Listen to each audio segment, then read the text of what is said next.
Jason. Welcome back to Underrated History. And today, as I promised last night, today's figure is another former governor. I mentioned Colorado's Ralph Carr in my first episode, and this is going to be about a governor who is not a Republican, but is going to be a Democrat in this particular case. And it's also from a state that people never talk about very much. Today's episode is about Governor Art Link of North Dakota. And you're like, okay, who the heck is Art Link? Well, two-term governor of North Dakota, initially, at the just to start the explanation here. But Art Link was a farmer before he was a politician, which is typical for that particular part of the country. He actually began his political career in the 1930s in the Great Depression, right along with quite a few other notables in that part of the country. Political career initially started, with school boards in his particular case. So he started modest along with many others, and Governor Link became famous for a particular phrase that is still in circulation these days, but is never accredited to him or anybody else. And that phrase is, the office must seek the man must not seek the office. That is a quote from Art Link. And eventually his entrance into major electoral politics happened in 1970. And North Dakota had two seats in the House of Representatives at the time. One covered the western half of the state, the other covered the eastern half of the state. He was basically convinced to run for the seat in the western half of the state, the second district, while full well knowing that at the rate things were going with the census, that once the census was tied up from the 1970 census, that North Dakota would lose its second seat in the House, and the entire state would become an at-large district. So where one House seat would cover the entire state, just as it still does today. But he was actually convinced, his arm was kind of twisted, to go ahead and run for this seat. That would be eliminated in 1973, just as most predicted. And so he ran for the seat. He went to Washington for 2 years. So he held the seat between 1971 and 1973. And for the 1972 election, the seat was abolished, and that seat went away. It was merged into the at-large district, which covers the entire state of North Dakota and still does today. So what did he do after he lost the House seat? Well, he ran for governor, and then was elected in the 1972 election, which was convenient because, of course, his House seat was eliminated, so he was able to, he lost the seat, but then walked right into the governor's office in 1973.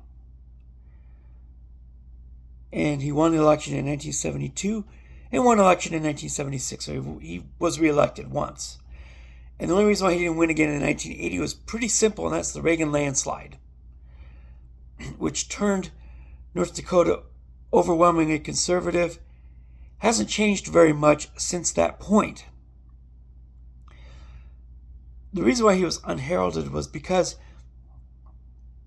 he came from a state that was had a lot of conservative values, but he actually held sway for the Democrat Party in the state for many years, despite this heavy headwinds. And you must be asking to yourself, well, how does one do that? How does one be a Democrat and hold sway in a socially and fiscally conservative state? And the answer is not much of a surprise. He was a man of immense traditional Christian faith, which plays very well, of course, in North Dakota. And he built the education system to what it was now. So in that regard, he was actually quite progressive. North Dakota these days, even back then when this population was even less than it is now,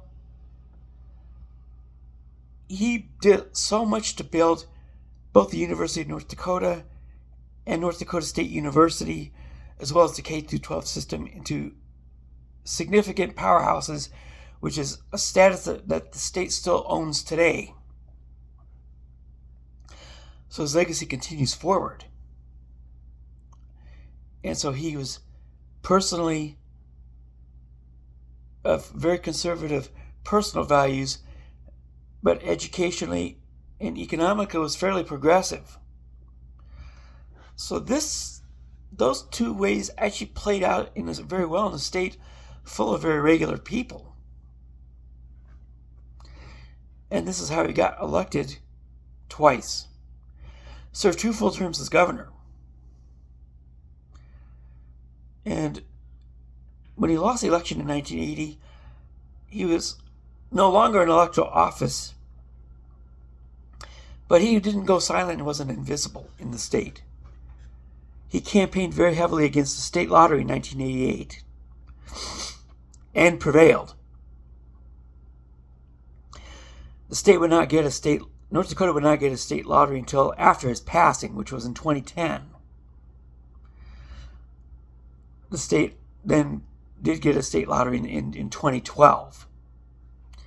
But he beat that drum until he was not here anymore. Always advocated for the state's higher education system, which, again, legacy continues. Then he also wrote a book called When the Prairie is Still Again. And he wrote that in the wake of the late 90s oil boom in the Bakken Foundation in western North Dakota.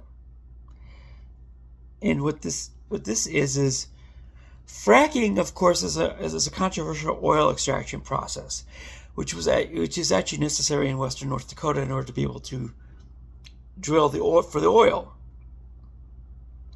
But it has environmental questions as well. The chemicals that are used to extract the oil from the oil shale, which is rock formation below the ground upon which these oil deposits exist, but could also contaminate water and soil fairly heavily. This was his lifelong cause, literally, because he kept it up until he passed in 2010. And so Governor Link was an absolute crusader for environmental causes.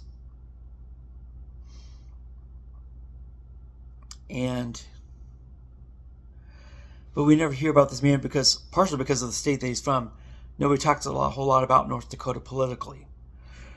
Really, the only time North Dakota even gets really mentioned a whole lot these days is actually because of one of those universities that he worked so hard to build up, and that's North Dakota State University, because of their athletic program, which, for anybody who pays any attention, on the FCS or football championship subdivision level, which is basically the second tier of college football, they've won 10 national championships. So really the only way that you ever hear about the state these days is that NDSU, the Bison, are a national powerhouse. They've won 10 championships in 15 years. So that's the only reason why you ever hear about the state anymore. The state in Link's time had a population of around 640,000 people. It stayed on that level for many decades. Throughout the 70s, in the 80s, and until about 1998, when that Bakken Formation oil boom started in western North Dakota. The North Dakota oil boom is still talked about heavily to this day by everybody. And then the population took a sharp upturn. But because of the educational foundation that they have, and some of the best K through 12 schools in the country, and the fact that the state is nowadays has always been a vanguard of government stability and budget stability. It's probably the best run state in the country. Link, of course, was part of that.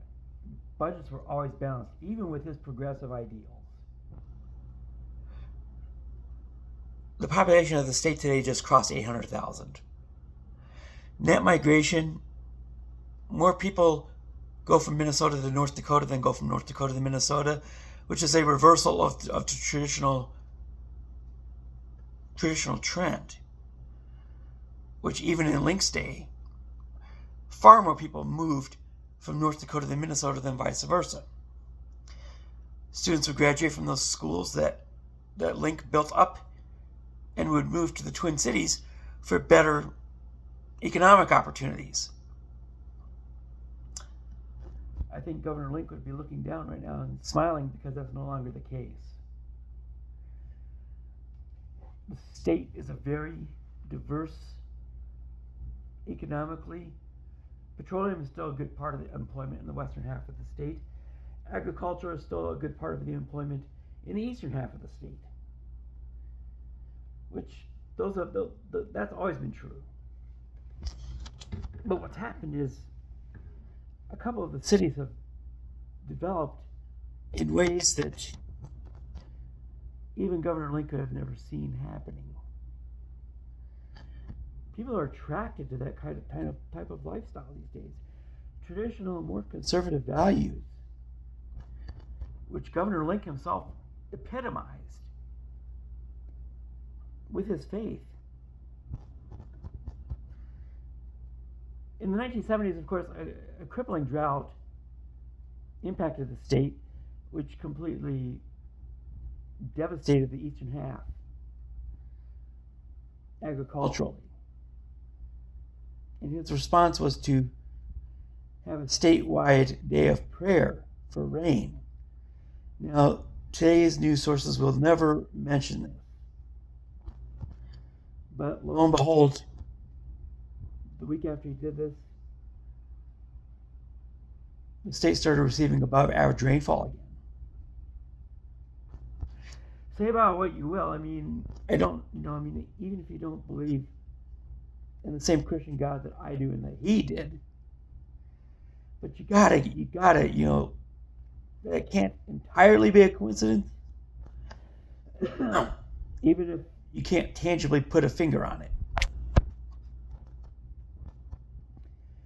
It's part of the reason why that I have a faith that I do have, is because of things like this.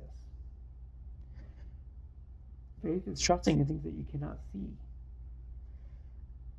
Nobody could see the end of that drought, but Art Link did.